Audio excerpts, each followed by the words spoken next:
حياكم الله. تعال نسمع وبعدين نطير. جاي اقول لك معجب بمنتظر بامكانيات منتظر.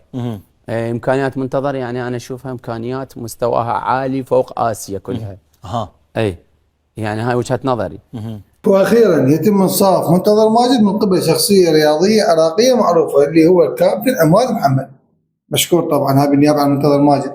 لا مو بس هاي، وشوف هذا الهدف الراد يجي هدف مارادوني اللي جاي والله الحمد لله. بس يلا ما يخالف، منتظر ماجد موهبه.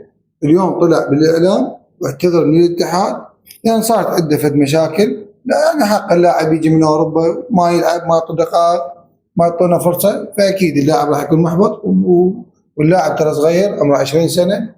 فان شاء الله انا راح يعطيه فرصه. قدم هو اعتذار، يعني اتمنى ان الرجال مثل ما قبلت من هذا الاعتذار قبل المنتظر هو بس بايش ولين شعباوي.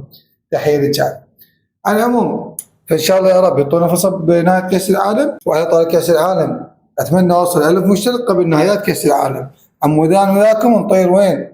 للمكسيك فعليا. عمري هناك نقدر نسوي لكم تغطيه خاصه منتخبنا الوطني. خلي لايك واكتب تعليق شنو رايكم منتظر ماجد. اشترك عمود اوصل 1000. يلا نهبط.